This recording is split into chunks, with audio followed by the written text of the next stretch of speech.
తూర్పు గోదావరి జిల్లా మండపేట పురపాలక సంఘం ఆధ్వర్యంలో పట్టణంలో 500 అడుగుల త్రివర్ణ పతాకంతో విద్యార్థులు ర్యాలీ నిర్వహించారు. 80వ స్వాతంత్ర్య దినోత్సవం సందర్భంగా జరిపిన ఈ ర్యాలీలో ఎమ్మెల్యే వేగుళ్ల జోగేశ్వరరావుతో పాటుగా వివిధ పాఠశాల విద్యార్థులు, వివిధ శాఖల అధికారులు పాల్గొని దేశభక్తిని చాటారు.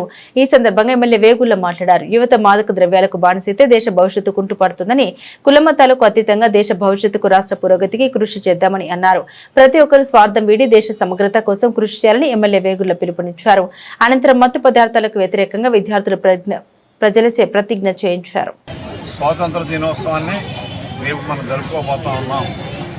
ఈ సందర్భంగా గౌరవ ప్రధానమంత్రి శ్రీ నరేంద్ర మోడీ గారు మరి మన జాతి అంతా కూడా, భారత జాతి అంతా కూడా ఈ యొక్క మన జాతీయ జెండాతో ఒక తిరంగా యాత్ర కింద చేస్తూ దాన్ని మరి అందరూ కూడా ఈ మత్తుకి ఏదైతే మాదక ద్రవ్యాలు ఉన్నాయో దానికి వ్యతిరేకంగా ప్రతిజ్ఞ చేయాలని చెప్పి ఒక సంకల్పాన్ని మనందరికీ ఇవ్వడం జరిగింది.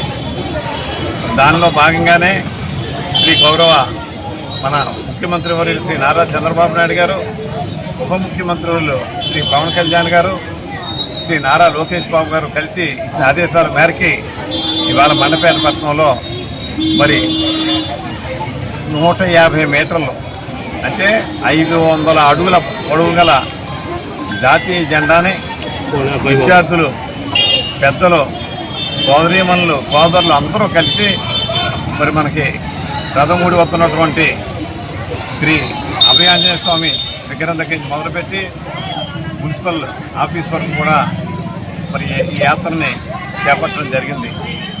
ముఖ్యంగా ఈ సందర్భంగా మన ప్రధానమంత్రి గారికి ఆశయం ఏమిటంటే, ప్రధానమంత్రి శ్రీ నరేంద్ర మోడీ గారి ఆశయం ఏమిటంటే యువత అదేవిధంగా అందరూ కూడా ఈ మత్తు పదార్థాలకి బానిస కావద్దని, వాటిని దూరంగా పెట్టమని చెప్పి కోరుతూ మరి ఆ రకంగా మత్తు అలవాటైతే భారతదేశం యొక్క పురోగతి తగ్గుతుంది. అందుచేత అందరూ కూడా ఆ యొక్క మత్తు పదార్థాల నుంచి, లేకపోతే మత్తు లేనటువంటి మరి మన ఒక దేశంగా మన భారతదేశం ఉండాలని, అన్ని రంగాల్లో కూడా అగ్రగామి ఉండాలని చెప్పి ఆయన ఆశయాల మేరకి మనం అందరం కూడా ఇప్పుడే మనం ప్రతిజ్ఞ కూడా చేసుకున్నాం.